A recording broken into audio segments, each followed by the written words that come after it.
Yeah, that's how it started. That moment, that slap. The burn on my cheek still felt fresh, not because of the pain, but because of the humiliation. Let me rewind exactly 7 minutes before that bastard tasted concrete. It was Saturday.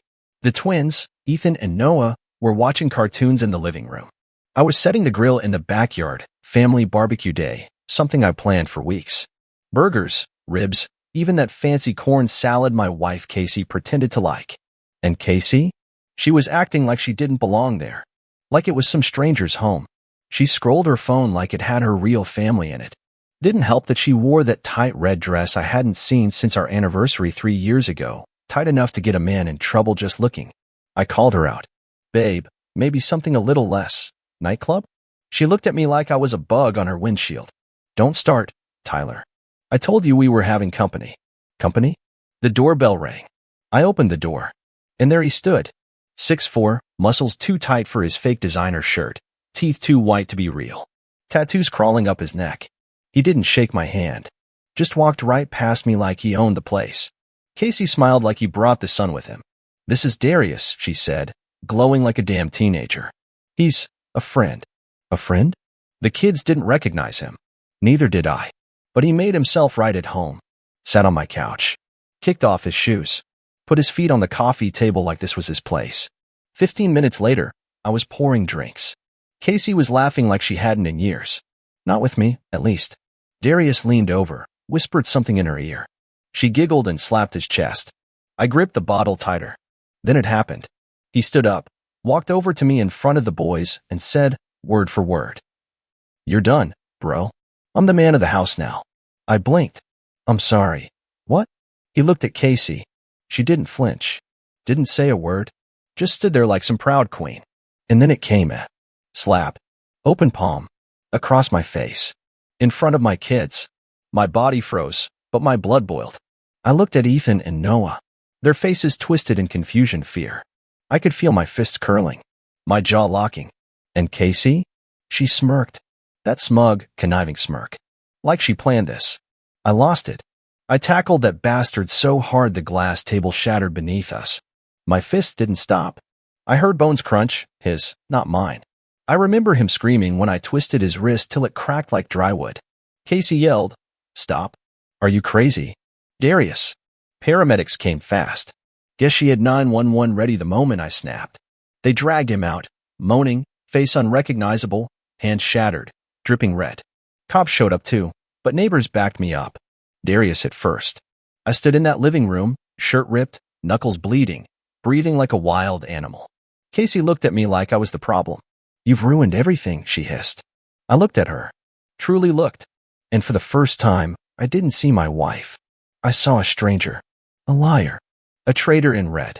I wanted to scream, to cry, to ask why. But all I said was, "How long?" She blinked. "What? How long has he been the man of this house?" That smugness faded. And the kids? They just stared, silent. I had no words for them yet. But I knew one thing. This wasn't just betrayal. This was war. This was just the beginning. The house was quiet after they took Darius away. Too quiet. My boys had gone to their room. I could hear Noah crying behind the closed door. I wanted to go to them, to tell them everything would be okay, but I didn't even believe that myself. Casey sat on the armrest of the couch, arms folded, ice cold. No guilt. No fear. Just annoyance. Like I had ruined her dinner plans. I paced the living room like a caged animal. My knuckles were swollen, still pulsing from the beating I gave her so-called alpha. The guy had called himself the new man of the house.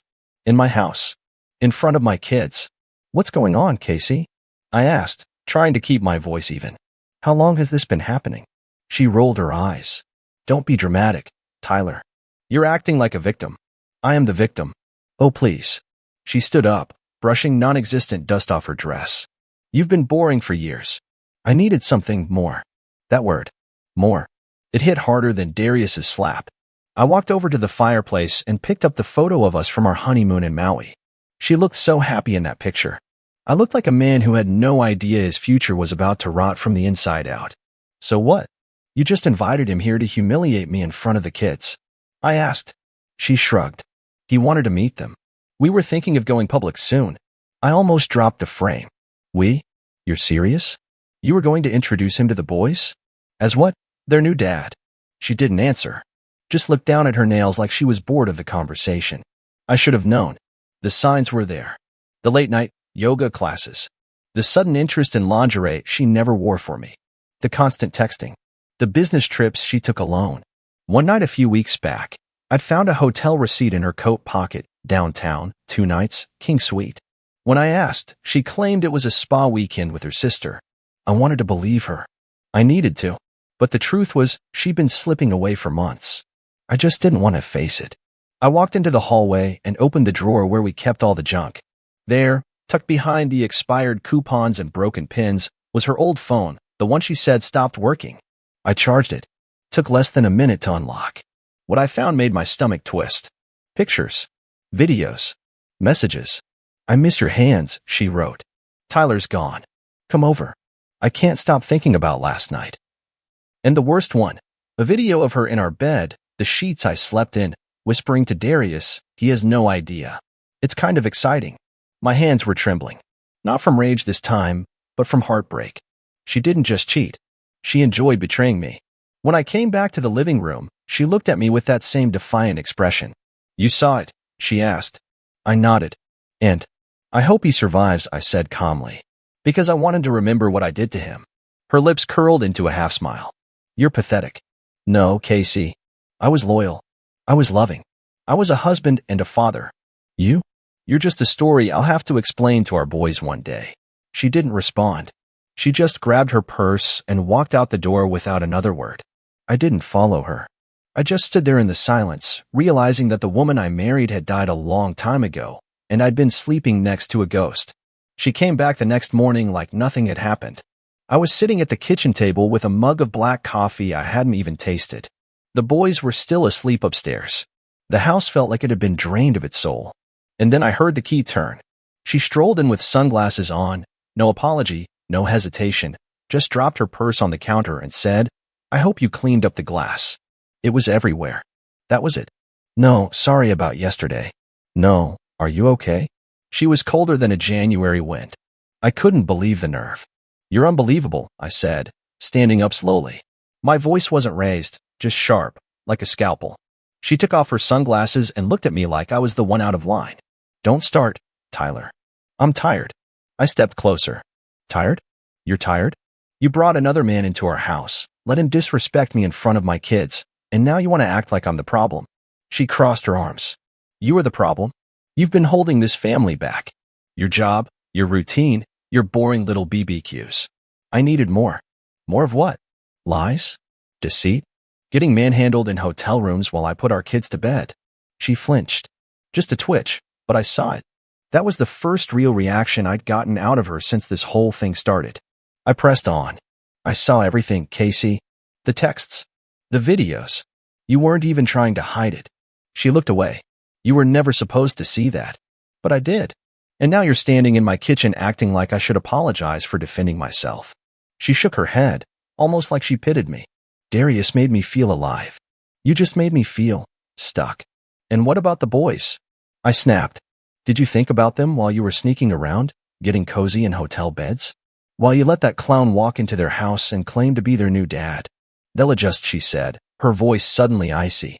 Kids are resilient. They'll see what a real man looks like. That was it. That was the moment something inside me finally broke. You call him a real man? A guy who slaps another man in front of children? A man who's now lying in a hospital bed because he couldn't keep his hands to himself. She blinked, but didn't respond. I stepped closer, close enough to smell her perfume, sweet, expensive, and suddenly revolting. I took vows, Casey. I gave you my best years. I gave you my name, my children, my soul. And you gave me betrayal in return. She scoffed. Spare me the speech.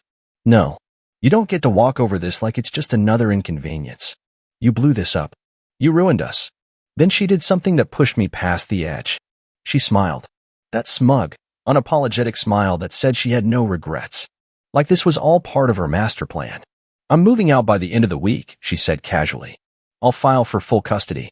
The boys deserve to be with someone who's not violent. I stepped back, stunned. You're going to try and take my sons from me? She turned her back to me, heading toward the stairs. Better start packing, Tyler. Because you're not going to win this. I watched her go, shaking. Not from fear, but from rage and heartbreak bleeding together into something I couldn't name. This wasn't just betrayal. This was war. I didn't sleep that night. I lay in the guest room, staring at the ceiling, listening to the silence that used to be filled with Casey's soft breathing. Now, it was just me and the weight pressing down on my chest. It felt like someone had ripped out my insides and left the shell behind to rot in slow motion. I wasn't just angry. I was wrecked. Everything I thought I knew, everything I believed about love, loyalty, trust, was shattered. The woman I had once defended against the world had now teamed up with a stranger to destroy the one thing I held sacred, my family. I kept replaying it over and over again in my head. The slap, the smirk, the videos, her telling me I was the problem. Each time, I felt like my chest tightened a little more. At around 3 a.m., I went into the kitchen and sat in the dark. I pulled out my phone and opened the family album. There were pictures of the boys at the beach, Casey kissing me on my birthday, her dancing in the kitchen with flour on her nose while we made cookies. That woman, she wasn't real. She was a mask. A con artist who played the role until the curtain dropped. I scrolled further back. There was a picture of me holding Ethan for the first time in the hospital. I looked terrified, proud, full of purpose. I remembered that moment, promising myself that no matter what happened in life, I would protect him and Noah. But how do you protect your children from their own mother? The next morning, I made them breakfast. Pancakes with chocolate chips, Noah's favorite. He barely touched them. Is mommy okay? Ethan asked, chewing slowly. I looked him in the eyes and forced a smile I didn't feel. She's okay, buddy. She just needs some time. He nodded, but I saw the confusion in his eyes. I knew what it meant. Kids feel the tension even when we try to hide it. He heard things, saw things. That slap, that moment, it changed everything for them, too. Later that day, I called my best friend, Kyle. He'd known me since college, been the best man at our wedding. When I told him everything, he went dead silent. She cheated on you, in your own house? He asked. Yeah. And the guy hit you in front of your kids? Yeah. Jesus, man. He sighed. That's evil. You okay? No. Not even close. We sat on the phone in silence for a few seconds. Then he said something that hit me hard. You loved her more than yourself, Ty. That's why it hurts this bad. You forgot that you're allowed to draw the line. I hadn't realized how true that was. For years, I had excused her mood swings, her distant behavior, the cold shoulder. I chalked it up to stress, kids, work, hormones, anything but the truth. I kept thinking if I just loved her more, gave her more, she'd come back to me. But you can't love someone out of being a traitor. That night, I sat on the porch and watched the sun go down. The air was cold, but I barely felt it. I wasn't just mourning the end of a marriage, I was mourning the man I used to be. The one who believed in forever.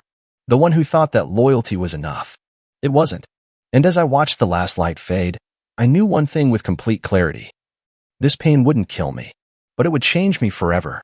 2 days after the incident, Casey was still in the house. Not because she wanted to make peace, but because she was stalling, dragging her feet like this was some game she controlled. She'd barely spoken to the boys, barely acknowledged me, just floated through the house like a ghost in red lipstick. But I wasn't playing anymore. I sat down at the dining table with 2 cups of coffee. She walked in wearing one of her silk robes, the same kind she used to wear on the nights we'd stay up late watching movies, the nights we felt like more than just roommates. But now, it felt like a costume. Just fabric hiding the venom underneath. Sit down, I said. She hesitated, but curiosity got the better of her. Fine. But if this is another guilt trip, spare me. I didn't flinch. I slid a thick folder across the table. Legal papers. Divorce. Custody arrangements. The whole damn thing. What the hell is this? I'm done, I said flatly. You made your choice. Now I'm making mine. She flipped through the pages like it was a joke, then looked at me with fake innocence. You're really going to break up our family over a mistake? Mistake. I leaned forward, my eyes locked on hers. A mistake is forgetting an anniversary. You planned this. You brought that man into our home. You let him put his hands on me in front of our sons. That wasn't a mistake. That was betrayal. She leaned back in her chair, arms crossed. You don't have the spine to take me to court. Try me. Her eyes narrowed, the softness gone. I'll ruin you. I'll take the kids. No, I said firmly. You won't. I've already spoken to a lawyer. I've got the footage from the doorbell cam. I've got screenshots of your texts. I've got witnesses. And most importantly, I'm the one who's been here. I'm the one who's fed them, bathed them, helped with homework. You're just the woman who shows up late and smells like cologne. I saw it in her eyes. The first crack in her armor. She wasn't expecting this version of me, the version that had nothing left to lose. You think you're strong now, she snapped. Wait until you're alone, Tyler. You'll come crawling back. No, I said quietly. I'll be rebuilding. That same day, I moved her things into boxes. She screamed, cried, even laughed at one point, calling me pathetic. But I didn't stop. I was mechanical numb. The love I had for her had been burned down to ashes. All that remained was duty to my boys, to myself, to whatever came next. The next morning, she was gone. She didn't even say goodbye to the kids. Just sent a text. Tell them I'll call when I'm ready. Coward. I sat with Ethan and Noah and told them the truth, or at least a version of it that their young hearts could understand. Mommy and I won't be living together anymore, I said gently. But I love you. And I'm here. Always. Ethan nodded, but Noah clung to me like the world was crumbling. Maybe for him, it was. That night, I stood in the doorway of their room and watched them sleep. I knew the road ahead wouldn't be easy. Custody battles. Court dates. Holidays split in two. Questions I'd have to answer 1,000 times. But for the first time in weeks, I felt something close to peace. The storm had passed. Now it was time to rebuild. The first week without her felt like learning to breathe again. Every room in the house echoed with a silence that used to be filled with her presence. Her perfume still clung to the curtains. Her shoes were gone from the hallway, but the dents they left in the carpet remained, like ghosts that refused to leave. But slowly, painfully, I started putting things back together. I changed the locks. Not out of pettiness, but peace. The doors she once walked through like a queen no longer opened for traitors. I painted the walls in the hallway, just to cover the memory of where she used to lean and text him while pretending to scroll Instagram. I rearranged the bedroom, flipped the mattress, burned the sheets. I didn't want a single thread on that bed to carry the sin of betrayal. It wasn't anger anymore. It was cleansing. The boys started adjusting. They asked less about her each day. Ethan stopped waiting at the window around dinner time. Noah didn't cry when she missed another weekend call. And she did miss them, 3 calls in a row. Always an excuse. I was busy. Bad reception. I'll make it up to them. She never did. I started seeing a therapist. A man named Dr. Gray. Former Marine. Quiet voice, sharp mind. He didn't speak in riddles, he listened, then told me the truth whether I liked it or not. She didn't betray you because of something you lacked, he told me during our second session. She betrayed you because of something broken inside her. People like that feed off chaos. You were just the meal she chose. That hit hard. Not just because it was true, but because I had blamed myself for so long. Maybe if I'd been more romantic. Maybe if I'd made more money. Maybe if I had noticed sooner. But the truth was, some people ruin good things just to prove they can. One evening, I sat on the back porch with Kyle, my best friend, the one who'd stuck by me through it all. He brought over some beers, and we didn't talk much for the first half hour. Just sat and watched the sunset. She ever try to come back? He asked finally. Not yet. He nodded slowly. She will. They always do. Especially when they realize the next guy isn't a fairy tale either. I didn't respond. I already knew Darius had disappeared. Word got around he left town after getting out of the hospital.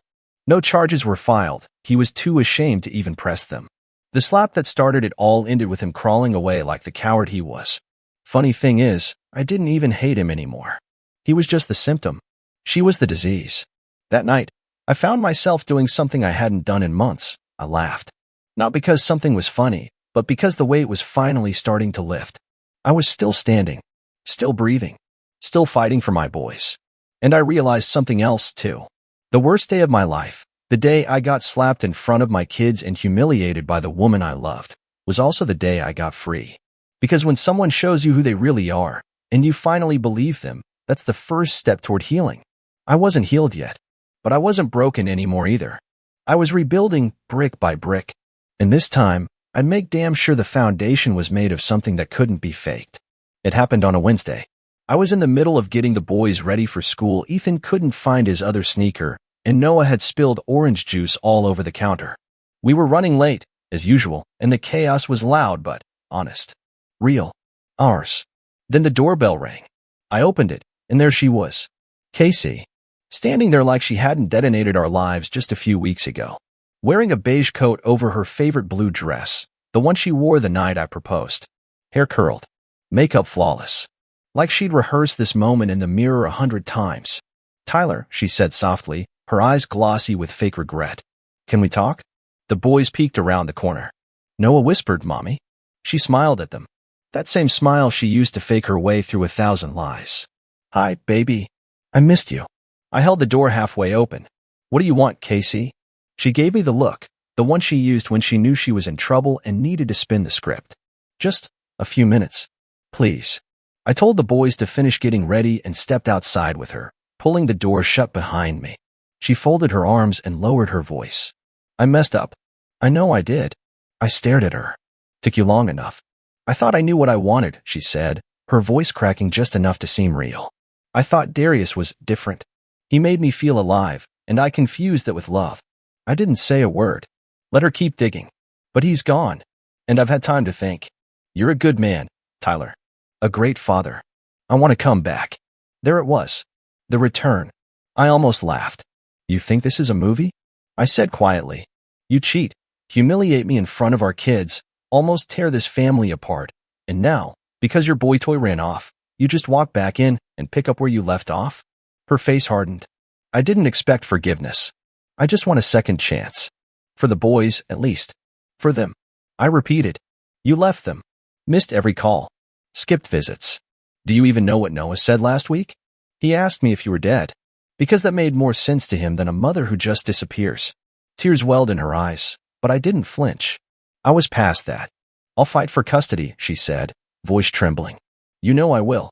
Then fight, I said. But you better bring more than a fancy dress and crocodile tears. Because I've got everything. The messages. The videos. The hospital report. You lost the right to call the shots the day you let him put his hands on me in front of our sons. She looked like she'd been slapped. I never stopped loving you, she whispered. That was the last straw. I stepped closer, looked her dead in the eyes. You loved the idea of me, Casey. The version that paid bills, played house, kept the image clean. But real love? Real love doesn't cheat. It doesn't bring another man into our home and call him the new father while our kids watch. You didn't love me. You used me. She opened her mouth to respond, but nothing came out. Just air. I turned the handle and opened the door. You want to talk? Get a lawyer. But until then, stay the hell away from my kids. Then I closed it behind me, locking her out for good.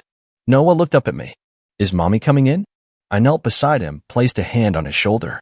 No, buddy. Mommy has to figure some things out. But I'm here. And I'm not going anywhere.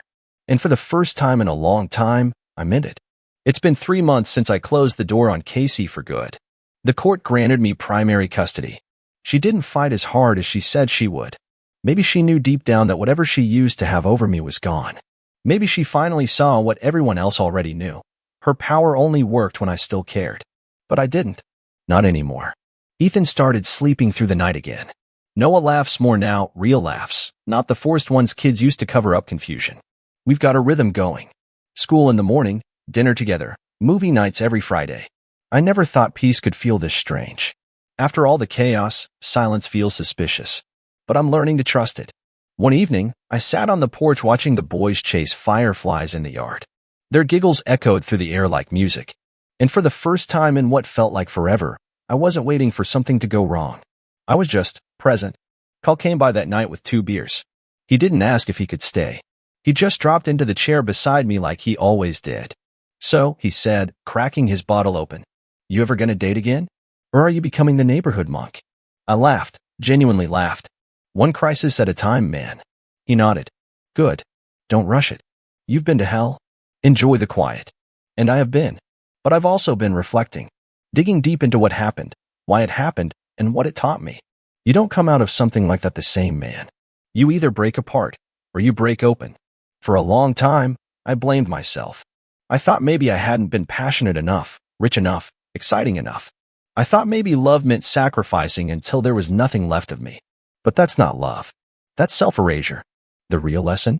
Don't ever apologize for being loyal to the wrong person. Apologize to yourself for staying too long. Casey wasn't just a mistake. She was a mirror. She showed me everything I needed to fix in myself. My inability to set boundaries. My fear of confrontation. My belief that loving someone meant saving them, no matter the cost. I won't make that mistake again. If you're reading this, and you've been where I've been, lying awake wondering why you weren't enough, looking into the eyes of someone you'd die for only to realize they'd sell you out for a thrill, let me tell you this.